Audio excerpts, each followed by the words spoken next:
മിഥുൻ വിജയകുമാർ, ഈ RSSന്റെ ഓർഗനൈസറിൽ വന്നിരിക്കുന്ന ലേഖനത്തെ പൂർണ്ണമായും മിഥുൻ അതിനെ അംഗീകരിക്കുന്നുണ്ടോ, അത് ശരിവെക്കുന്നുണ്ടോ? അങ്ങനെയെങ്കിൽ പൃഥ്വിരാജ് ഒരു ദേശവിരുദ്ധനാണ് എന്ന അഭിപ്രായം താങ്കൾക്കുണ്ടോ?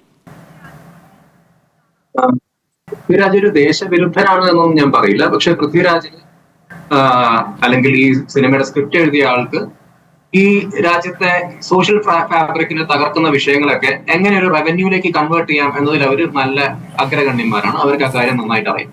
ഇവിടെ കുറെ സിനിമകളുടെ കാര്യമൊക്കെ പറഞ്ഞല്ലോ. അപ്പൊ ഈ സിനിമയെ ഭയങ്കരമായി വിമർശിക്കുന്നു എന്നതാണല്ലോ ഇവിടുത്തെ പ്രശ്നം. അങ്ങനെയാണെങ്കിൽ TP51, ലെഫ്റ്റ് റൈറ്റ് ലെഫ്റ്റ്, ഈ സിനിമയൊക്കെ എത്ര നാൾ കളിച്ചു നമ്മുടെ കേരളത്തിൽ എന്ന് ചോദിച്ചാൽ മതി. അപ്പൊ ഇവിടെയുള്ള ഈ പറഞ്ഞ സംഘപരിവാറിന്റെ ഒരു എന്താ പറയുക ഇൻസെക്യൂരിറ്റി അല്ല, അവർ ഭയങ്കരമായിട്ട് ഇതിനെ വിമർശിക്കുന്നു എന്നൊക്കെ പറയുന്നുണ്ട്. ശരിയാണ്, അവർ വിമർശിക്കുന്നുണ്ട്. പക്ഷെ ഈ സിനിമ ചെയ്യുന്ന ഒരു കാര്യം എന്താ വെച്ചാൽ ഇത് ഒരു അൺനെസസറി ഹൈപ്പ് ഉണ്ടാക്കിയെടുക്കുകയാണ്. ഇതൊരു ഗോത്ര വിഷയത്തെ ഹൈലൈറ്റ് ചെയ്യുന്ന, അല്ലെ ഗോത്ര വിഷയത്തെ കുറിച്ച് ചർച്ച ചെയ്യാൻ വേണ്ടിയിട്ടല്ല, അതിനെ ഡിസ്കസ് ചെയ്യുന്ന ഒരു മൂവിയൊന്നുമല്ല. ഗോത്ര വിഷയത്തെ ഇതിൽ കാണിക്കുന്നത് എന്തിനാണ്? കാരണം അതിലെ ഒരു വില്ലന്റെ ഒരു ക്യാരക്ടറിനെ ജസ്റ്റിഫൈ ചെയ്യാൻ വേണ്ടിയിട്ട്, ഒരു ക്യാരക്ടറിന് ഡെപ്ത് കൊടുക്കാൻ വേണ്ടിയിട്ടും, അവൻ എന്തുകൊണ്ട് അതിലൊരു തീവ്രവാദിയായി എന്നത് കാണിക്കാൻ വേണ്ടിയിട്ടും, ആ ജസ്റ്റിഫിക്കേഷൻ കൊടുക്കാൻ വേണ്ടിയിട്ട് ആ ഒരു പ്ലോട്ട് ഉപയോഗിക്കുക മാത്രമാണ് ഈ സിനിമ ചെയ്യുന്നത്. അല്ലാതെ ഗോത്ര വിഷയത്തെ കുറിച്ച് ഇവിടെ ഇപ്പോൾ NCERT പുസ്തകങ്ങളിൽ ചരിത്രമൊക്കെ മാറ്റിമറിക്കുന്നു. അപ്പൊ ഇതൊരു ചരിത്രം പഠിപ്പിക്കുന്ന സിനിമയായിട്ടാണ് ആർഷനെ പോലുള്ള ആൾക്കാരൊക്കെ നോക്കിക്കാണുന്നത്. ഇത് അങ്ങനത്തെ ഒരു സിനിമയല്ല. ഇത് ബേസിക്കലി നമ്മുടെ നാട്ടിൽ നടന്ന ചില എന്താ പറയാ സോഷ്യൽ സെന്റിമെന്റിനെ നമുക്ക് വളരെയധികം വലിയ രീതിയിൽ ബാധിക്കുന്ന ഒരു വിഷയം എടുത്തുകൊണ്ട് അതിനെ ഒരു എന്താ റവന്യൂ മോഡലിലേക്ക് എങ്ങനെ മാറ്റിയെടുക്കാം എന്നാണ് ഈ സിനിമ പഠിപ്പിക്കുന്നത്. ഇവിടെ രാജ്യത്ത് സംഭവിച്ച ഒരു കാര്യമാണ്. അധികം വർഷമൊന്നും ആയിട്ടില്ലല്ലോ, 23 വർഷമേ ആയിട്ടുള്ളൂ. ഇവിടെ സംഭവിച്ച ഒരു കാര്യം ഇനി മിണ്ടിക്കൂടാ എന്നാണോ ജനാധിപത്യ രാജ്യത്തെ ഒരു പുതിയ ചട്ടം? അങ്ങനെയാണോ? വിഷയത്തെ കുറിച്ചുള്ള സിനിമയാണോ? സ്മൃതി സിനിമ കണ്ടല്ലോ? ഞാൻ കണ്ടിട്ടില്ല, അതിന്റെ പോരായ്മയുണ്ട്. ഞാൻ സിനിമ കണ്ടിട്ടില്ല, പക്ഷേ ഞാനിത് വായിക്കുകയും കേൾക്കുകയുമാണല്ലോ. അല്ല, ഞാൻ ചോദിക്കുന്നതാണ് ചരിത്രവുമായി സാമ്യമുള്ള സംഭവങ്ങൾ അങ്ങനെയാണല്ലോ കഥയിൽ എഴുതി ചേർക്കുക. അത് മിണ്ടിക്കൂടാ എന്നുണ്ടോ? അങ്ങനെയാണോ ഈ പുതിയ റൂൾ? അതാണോ? അല്ല, അങ്ങനെ റൂളൊന്നുമില്ല. പക്ഷെ അത് നിങ്ങൾ ഈ ഉദ്ദേശത്തോട് കൂടി തന്നെ ഈ സിനിമയ്ക്ക് കിട്ടുന്ന ഹൈപ്പ്, ഇത് ആക്ച്വലി അതിന്റെ പ്രൊഡ്യൂസർ ഹൈപ്പാണ്. കാരണം ഇങ്ങനെ ഒരു സോഷ്യൽ സെന്റിമെന്റിനെ ടച്ച് ചെയ്യുന്ന ഒരു സിനിമയായി മാറിക്കഴിഞ്ഞാൽ അതിലെ പ്ലോട്ടിന്റെ പ്രശ്നങ്ങളൊക്കെ ആൾക്കാർ ചിലപ്പോൾ അങ്ങ് മറന്നുപോകും. അതുകൊണ്ട് തന്നെയാണ് ഈ സിനിമയ്ക്ക് ഇങ്ങനത്തെ ഒരു പ്ലോട്ട് സെറ്റ് ചെയ്തത്. കാരണം ഗോത്ര എന്ന് പറഞ്ഞൊരു ഇൻസിഡന്റ് അതിലേക്ക് ഇറക്കി കഴിഞ്ഞാൽ അതിനെ ഏറ്റുപിടിക്കാൻ ഇവിടെ അല്ലെങ്കിൽ ഒരു കൂട്ടം ആളുകളുടെ സെന്റിമെന്റിനെ അത് ബാധിക്കും. അപ്പൊ അവരത് ഏറ്റുപിടിക്കും. കേരള സ്റ്റോറി എന്ന സിനിമ ആരുടെ സെന്റിമെന്റിനെയും ബാധിച്ചില്ലേ? കേരള സ്റ്റോറി എന്ന് പറയുന്ന cinema it's based on A real incident. അത് ഒന്നുമില്ലെങ്കിൽ ഫിക്ഷൻ ആണെങ്കിൽ പോലും അതിൽ കാണിക്കുന്ന 32,000 പേരെ അങ്ങോട്ട് കൺവേർട്ട് ചെയ്തു എന്ന് പറയാ, പിന്നെ അത് 3 ആക്കി ചുരുക്കുക, ചെറിയ കണക്കല്ലേ? അല്ല, നമ്മുടെ കേരള മുഖ്യമന്ത്രി തന്നെ പറഞ്ഞൊരു കണക്കുണ്ടല്ലോ, ഇവിടുന്ന് എത്ര ആൾക്കാർ പോയിട്ടുണ്ടെന്നും 100ഓളം ആളുകളെ എങ്ങനെയൊക്കെ കൊണ്ടുപോയെന്നും ഒക്കെ കേരളത്തിൽ തന്നെ പോയിട്ടുണ്ടെന്നുള്ള കാര്യം. കേരളത്തിന്റെ കണക്കൊക്കെ നമ്മുടെ മുന്നിലുണ്ട്, കോടതി പറഞ്ഞ കാര്യം നമ്മുടെ മുന്നിലുണ്ട്. അതാണ് പറഞ്ഞു, ആ നമ്പറിൽ എക്സാക്ട് ഇത് വെറും ഒരു വർക്ക് ഓഫ് ഫിക്ഷൻ അല്ലേ എന്ന് ചോദിക്കുന്നത്. ആ സിനിമയിലെ കേരള സ്റ്റോറി എന്ന് പറയുന്ന സിനിമയിൽ അത് നടക്കാത്ത കാര്യത്തെ ബേസ് ചെയ്തിട്ടല്ല, അത് നടന്ന കാര്യങ്ങളെ ബേസ് ചെയ്തുകൊണ്ടുള്ള ഒരു സിനിമയാണ്. അതിലൊരു വിഭാഗം ഈ പറയുന്ന ന്യൂനപക്ഷ വിഭാഗം ഈ കൺവേർട്ട് ചെയ്ത് കൊല്ലാൻ വേണ്ടി കൊണ്ടുപോകുന്നവരാണെന്നും അവർ തീവ്രവാദികളാണെന്നും സ്ഥാപിക്കുന്നില്ല ആ സിനിമ എന്നാണോ താങ്കൾ പറഞ്ഞു വരുന്നത്? അല്ല, അങ്ങനെയുള്ള ഇൻസിഡൻസ് അതിൽ ഈ സോഷ്യൽ ഫാബ്രിക്കിനെ ബാധിക്കുന്ന ഒന്നുമില്ല എന്നാണ്.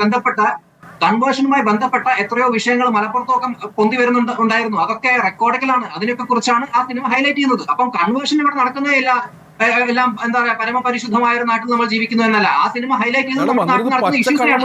അത് വലിയ വിഷയമായിരുന്നല്ലോ, അത് ഭയങ്കര പ്രശ്നമായിരുന്നു. മലപ്പുറത്തൊക്കെ എന്ത് നടക്കുന്നു? മലപ്പുറം എന്നൊരു ജില്ലയെ എങ്ങനെയെങ്കിലും എന്തെങ്കിലും പറയാവുന്ന സ്ഥലമാക്കി താങ്കൾ എങ്ങനെയാണ് കാണുന്നത്? അല്ലല്ല, മലപ്പുറം ബേസ് ചെയ്തുള്ള കൺവേർഷൻസിന്റെ കൃത്യമായ ലിസ്റ്റ് ശ്രദ്ധിക്കുകയാണ്, ഞാൻ അയച്ചു തരാം. ആയിക്കോട്ടെ, നിങ്ങൾക്ക് പ്രത്യേക കണക്കുണ്ട്. ഇവിടെ ലവ് ജിഹാദ് എന്നൊരു സംഭവമില്ല എന്ന് കോടതി പറഞ്ഞിട്ടും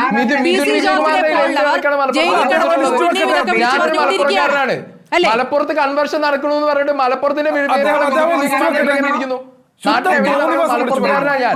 എവിടുന്ന് കൺവേർഷൻ നടക്കുന്നു മിഥുൻ വിജയകുമാർ പറയുന്നത്? പരാമർശം പിൻവലിക്കണം. ഒന്നാമത്തെ കാര്യം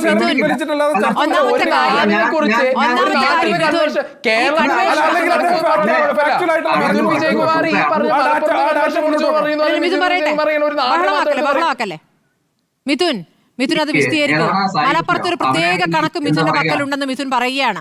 ഒന്നാമത് ഈ കൺവേർട്ട് ചെയ്യുന്നവരൊക്കെ പ്രണയിച്ചിട്ട് കല്യാണം കഴിക്കാൻ തീരുമാനിക്കുമ്പോൾ എനിക്ക് മതം മാറണമെന്ന് ഞാൻ ആഗ്രഹിച്ചാൽ എനിക്കങ്ങ് മാറാമെന്നേ. അതാണ് ഇവിടുത്തെ നിയമവ്യവസ്ഥ. മാറണോ മാറാതിരിക്കുമെന്നല്ല, ഇവിടെ PFIന്റെ ഒരു കൺവേർഷൻ ബ്രാക്കറ്റ് ആക്റ്റീവ് ആയിരുന്നു എന്ന കാര്യത്തിൽ സ്മൃതിക്ക് സംശയമുണ്ടോ? കൺവേർഷൻ ബ്രാക്കറ്റിനെ എക്സ്പോസ് ചെയ്യുന്ന മലപ്പുറം കോഴിക്കോട് ബേസ് ചെയ്തിട്ടുള്ള അന്വേഷണങ്ങൾ നടത്തിയിട്ട് നിങ്ങൾ ഈ എക്സ്പോസ് ചെയ്യുമ്പോൾ ഈ 32,000 എന്നുള്ള കണക്ക് വേറെ 3-ലേക്ക് എങ്ങനെയാണ് ചുരുങ്ങിയത് മിഥുൻ? ഒരു ചെറിയ കണക്കിനെ വലുതാക്കി പെരുപ്പിച്ച് കാട്ടി ഇതാണ് കേരളം എന്ന് നാട് നീളെ വിളിച്ചു പറഞ്ഞപ്പോൾ അന്ന് നിങ്ങളുടെ കേരള സ്നേഹം എവിടെയായിരുന്നു? കേരള സ്റ്റോറി അതാണോ യഥാർത്ഥത്തിൽ? മലപ്പുറത്തിനെ കുറിച്ച് പറയുന്നത് നിങ്ങൾക്ക് ഇപ്പൊ കോഴിക്കോടായി.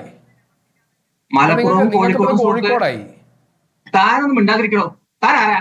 മിഥുൻ, മാന്യമായ ഭാഷ ഈ ചർച്ചയിൽ പറ്റില്ല.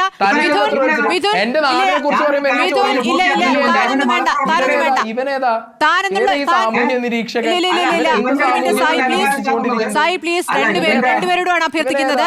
നല്ല ഭാഷ ഉപയോഗിച്ച് ചർച്ച എടുത്താൽ മതി. നല്ല ഭാഷ ഉപയോഗിച്ച് ചർച്ച കൊണ്ടുപോകാം. നല്ല ഭാഷയിൽ ചർച്ച കൊണ്ടുപോകാം.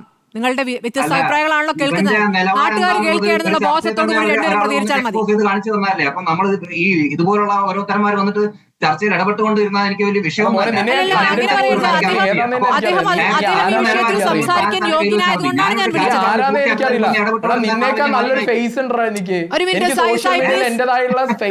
സായി കൃഷ്ണ ഈ ഭാഷ വേണ്ട, ഈ ചർച്ചയിൽ വേണ്ട. രണ്ടുപേരോട് കൂടിയാണ് ഞാനൊന്ന് മുഹമ്മദ് റാഫിയിലേക്ക് പോകുന്നു.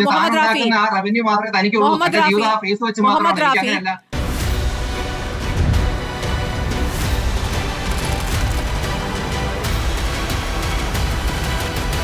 Debate with Smriti Paruthikad.